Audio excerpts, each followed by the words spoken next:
Hi எல்லாருக்கும் வணக்கம். எல்லோரும் எப்படி இருக்கீங்க? ஸோ இன்றைக்கி ஒரு விளாக் பார்த்துடலாமா? என்ன விளாக் அப்படின்னு பார்த்தீங்கன்னா, நான் வந்து கொட்டைப்பாக்கு குறிச்சிட்டு இருக்கும்போது எல்லோரும் கேட்பாங்க, அக்கா அது என்ன கட்டிங், பழமா காயா, அதுக்கப்புறம் வந்து எவ்வளோ கிலோ, அது பார்க்க வெள்ளையாக இருக்குது, நீங்கள் எப்படி சாயம் போட்டு ப்ரௌன் கலரில் மாற்றுவீங்க, அந்தமாரி நிறைய வந்து லைவில் வந்து கேட்டிருந்தீங்க.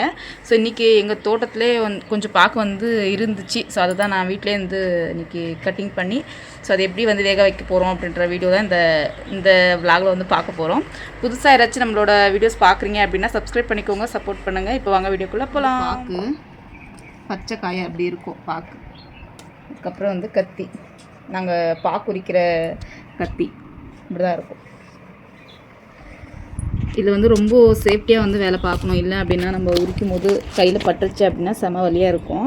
ஸோ அது வந்து எப்படி சேஃப்டி பண்ணிக்கிறோம் அப்படின்றத அதில் வந்து நம்ம பார்க்க போகிறோம். இந்த மாதிரி கைக்கெல்லாம் அந்த ரப்பர், இது வந்து டயரோட ரப்பர், இது கொஞ்சம் போயிட்டுருக்கு. ஆனால் நான் இதான் யூஸ் பண்ணிகிட்ருக்கேன். இப்படி கையில் போட்டுக்கினேன். இந்த மாதிரி சேஃப்டிக்கு இந்த ஹேண்டுக்கு. ஸோ இந்த 3 விரலுக்குமே நான் வந்து துணி வந்து கட்டிப்பேன். இந்த மாதிரி நான் வீடியோவில் காட்டுறேங்க. இந்த மாதிரி ஒரு காட்டன் தான் இல்லை, அதுக்கப்புறம் வந்து ஜீன்ஸு. ஸோ கைக்கு வந்து சேஃப்டியாக இருக்கும் அப்படின்னு சொல்லி இந்த மாதிரி ரஃப்பாக இருக்கிறது வந்து எடுத்துப்போம். இது வேஸ்ட்டுன்றதுனால இது எடுத்துருக்கேன். இந்த மாதிரி ஒரு 3 பீஸாக எடுத்துப்பேன். கை விரலுக்கு எவ்வளோ தேவையோ அவ்வளோ. ஏன்னா ரொம்ப நம்ம தப்பமாக 2-3 வச்சு நம்ம கட்டணும் அப்படின்னா நம்ம உரிக்க முடியாது. இந்த மாதிரி சிங்கிள் ஒரு பீஸ் எடுத்துகிட்டு 3 விரலுக்குமே சேஃப்டி பண்ணிக்கணும்.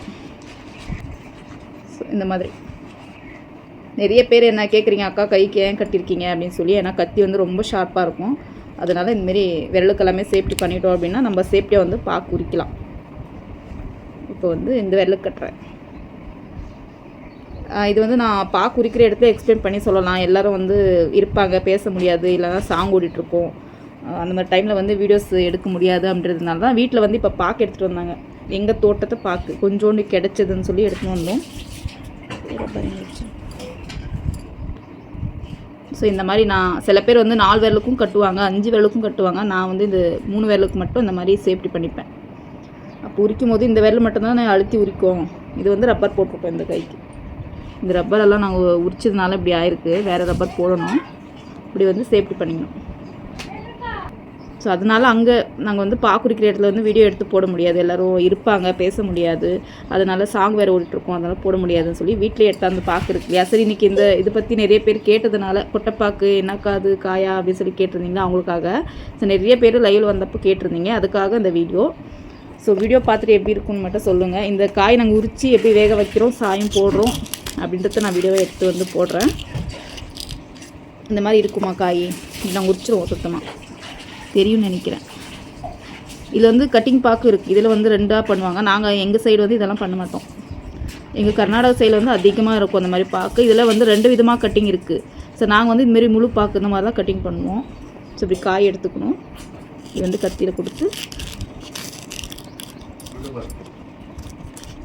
இந்த மாதிரி எடுத்துக்கணும். நிறைய பேர் வந்து என்ன லைவில் கேட்டது என்ன அப்படின்னு சொல்லி பார்த்தீங்கன்னா, சம்பளம் எவ்வளோக்கா உங்களுக்கு தருவாங்க அப்படின்னு சொல்லி கேட்டிருந்தீங்க. இது வந்து சம்பளம் அப்படின்னா 1 கிலோ வந்து 10 ரூபா. நாங்கள் வந்து இந்த பச்சை இது உரிச்ச காய் வரல, இதில் இருக்கிற காய் அது வந்து உரித்தோம் அப்படின்னா எங்களுக்கு வந்து 1 கிலோ 10 ரூபா போட்டு தருவாங்க. நாங்கள் வந்து ஒரு நாளைக்கு 10 கிலோ 20 கிலோ 30 கிலோ அவங்களால முடிஞ்ச அளவுக்கு வந்து உரிக்கலாம். ஒரு நாளைக்கு 50 கிலோ உரிக்கிற அளவுக்கு கூட வந்து உரிப்பாங்க. 500 ரூபா கூட சம்பாதிக்கலாம்.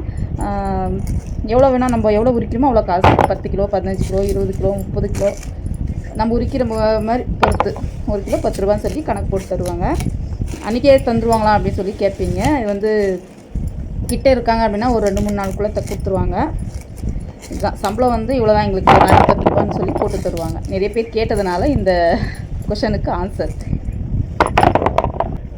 நிறைய பேர் நீங்கள் எந்த ஊருக்கா அப்படின்னு சொல்லி கேட்டிருந்தீங்க. நாங்கள் எந்த இடம் அப்படின்னு சொல்லி பார்த்தீங்கன்னா, கர்நாடகாவில் வந்து ஷிமோகா டிஸ்ட்ரிக்ட் எங்களோட ஊர். அங்கேருந்து ஒரு வில்லேஜில் தான் இருக்கும்.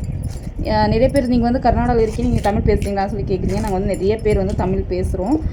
உங்களுக்கு தமிழ் எழுத படிக்க எனக்கு வந்து தமிழ் எழுத படிக்க தெரியாது. நிறைய பேர் லைவில் வந்து தமிழில் கமெண்ட் போடுறாங்க இல்லையா, நீங்கள் வந்து தமிழ் பேசுகிறீங்க, தமிழ் படிக்க தெரியாதா அப்படின்னு சொல்லி வந்து நிறைய பேர் கேட்டிருந்தீங்க. நாங்கள் படித்தது எல்லாமே வந்து கன்னடா தான். அதனால் தமிழ் எழுத படிக்க தெரியாது, பேச மட்டும்தான் வரும்.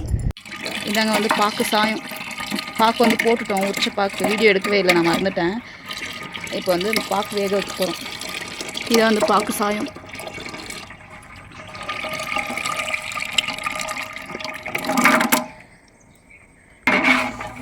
இப்போ தான் போட்டிருக்கோம். இது எப்படி இருந்தாலும் இன்னும் ஒரு 1 hour வேகணும். அதுக்கப்புறம் எப்படி இருக்கும் அப்படின்னு சொல்லி நான் வந்து காட்டுறேன். இப்போ அடுப்பு வச்சுருக்கோம். ஏன்னா இது வந்து கேஸ்லலாம் பற்ற வச்சு பாக்கு வந்து வேக வைக்க முடியாது. அதனால அடுப்பத்தை வச்சுருக்கோம். கொஞ்சமாக இருக்கிறதுனால அது அதே பாத்திரம் இல்லையா, அதுக்காக தனியாகலாம் போட முடியாதுன்னு அதுக்காக இந்த மாதிரி ஒரு குண்டா வச்சுருக்கோம். குண்டாவா அண்டாவா தெரியாது. சரி, இது வெந்துட்ட பிறகு எப்படி இருக்குது அப்படின்னு சொல்லி நான் சொல்கிறேன். இப்போ வந்து பார்த்திங்கன்னா பாக்கு நல்லா வெந்துடுச்சு. இப்படி தான் இருக்கும். இந்த மாதிரி கலராக இருக்கும், ப்ரௌன் கலரில் ஆகும். இப்போ சூப்பராக வெந்துடுச்சு. இது எடுத்து இப்போ நம்ம இந்த மாதிரி ஒரு 4-5 நாள் வெயிலில் காய வச்சோம் அப்படின்னா சூப்பரான ஒரு கொட்டைப்பாக்கு ரெடி.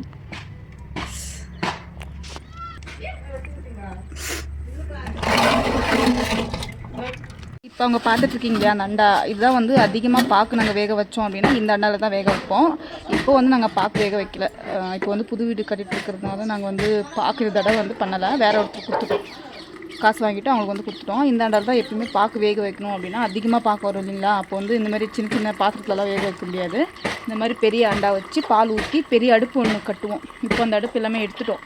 ஸோ அதை வச்சு தான் நான் இந்த அண்டா வச்சு தான் பாக்கெல்லாம் வேக வைப்போம். இந்த மாதிரி பக்கத்தில் இருக்கு இல்லைங்களா அந்த கருப்பு தார்பால்னு சொல்லுவோம் நாங்கள் பாக்கு காய வைக்கிறதுக்காகவே. அதுதான் இதுதான். ஸோ இந்த வீடியோ உங்களுக்கு பிடிச்சிருக்கும் அப்படின்னு நினைக்கிறேன். ஸோ இந்த வீடியோ பிடிச்சிருந்தா லைக் பண்ணுங்கள், ஷேர் பண்ணுங்கள், கமெண்ட் பண்ணுங்கள். மறக்காமல் வந்து நெக்ஸ்ட் ஏதாச்சும் கேள்வி இருந்துச்சு அப்படின்னா கமெண்ட் பாக்ஸில் கமெண்ட் பண்ணுங்கள். கண்டிப்பாக நான் நெக்ஸ்ட் ஒரு வீடியோவில் ரிப்ளை வந்து கொடுக்குறேன். ஸோ தேங்க்யூ, பாய்.